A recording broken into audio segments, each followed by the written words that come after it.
Hello students, welcome to this agriculture lesson. I am Mr. Timon Athoo.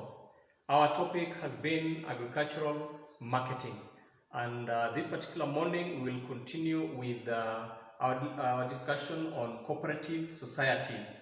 Now in our last lesson we looked at how a cooperative society is formed, the various types of cooperative societies and their roles. In this particular lesson, we are going to look at principles of cooperatives. Now, these are principles that guide the formation and the working of cooperative societies. There are a number of these principles. We shall talk about them one by one. One is open membership. Now, to join any cooperative society, there is voluntary, it's voluntary kind of, so that any person can join regardless of the race, religion, the sex, the education, and even political inclination, as long as one is of sound mind. And remember, we said a minimum of 10 adults is required. So as long as there are 10 adults or more, any can join regardless of the background. Number two is equal rights, where one person has one vote, or say every member will have an equal say in the running of the cooperative. Three, principle of share limit. This means there is a maximum limit to the shares one can buy, so that no particular individual member will dominate the cooperative in terms of shares. So there is a maximum amount of shares or limit that one can buy. Number four is interest on shares. If there is any interest that is gotten by the cooperative from their operations in terms of selling the produce, then that profit, which we are calling dividends, is shared out to members based on the strength of an individual member's shares in that particular cooperative. Number five, withdrawal from membership. Just as joining is voluntary, withdrawal is equally voluntary. A member can leave at any time he or she wishes to. Number six, loyalty. This principle states that members should be faithful and loyal to their cooperative. They should not promote other competing cooperatives other than their own. They should only supply goods to their cooperative or work within their cooperative. Number seven, education. Members should be educated on and to be knowledgeable on the relevant skills that concern their cooperative. If they are dairy farmers, then they should be knowledgeable on dairy farming and equally conversant with the cooperative affairs, the working of the cooperative, when the dividends are supposed to be declared, how the cooperative operates, and so on and so forth.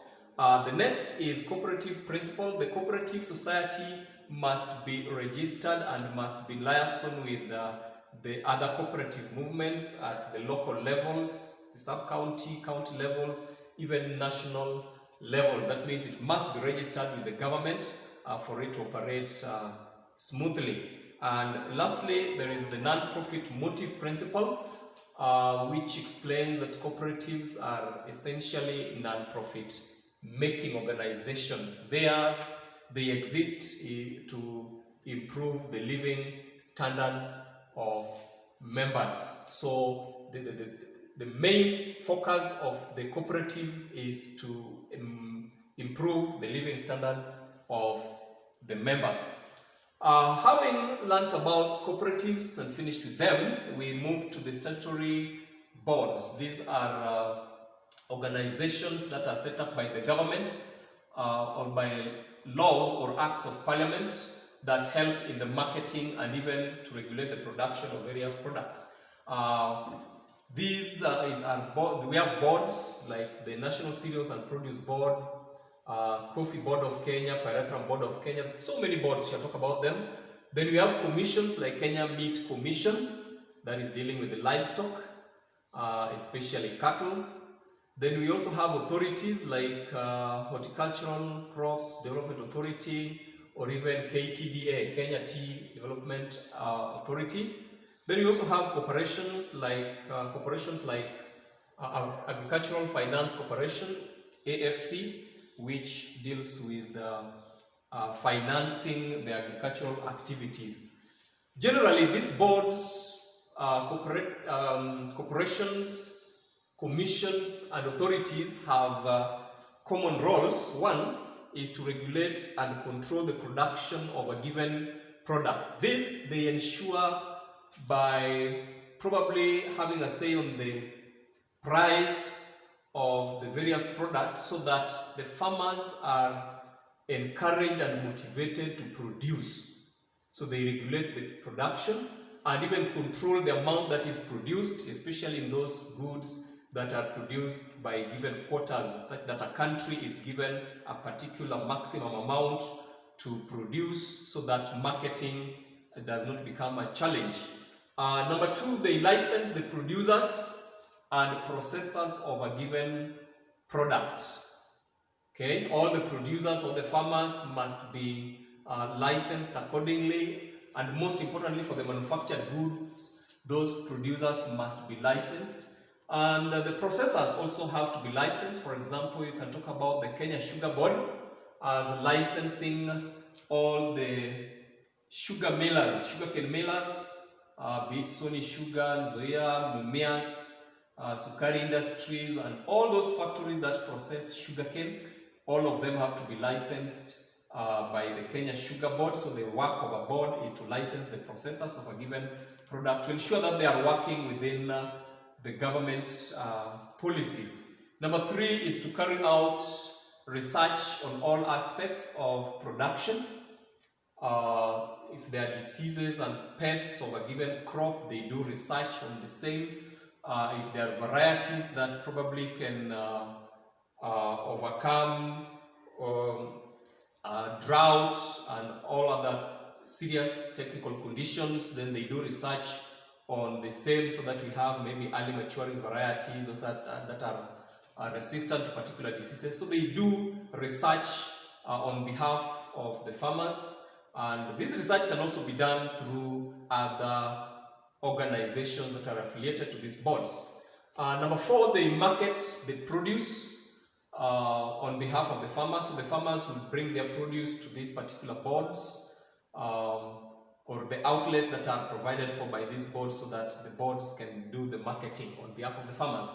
And lastly, the common roles of these boards is to advise the producers or the farmers of a particular product. That means they provide extension service. So they will be advising on what to plant, when to plant, how to go about the management of the crop until the harvesting time, so that we have good quantity as well as good quality that will meet the market demands. These are just common roles, but we appreciate the fact that each particular board, commission, corporation, or even authority will be having very specific roles that are related to the particular product they deal with.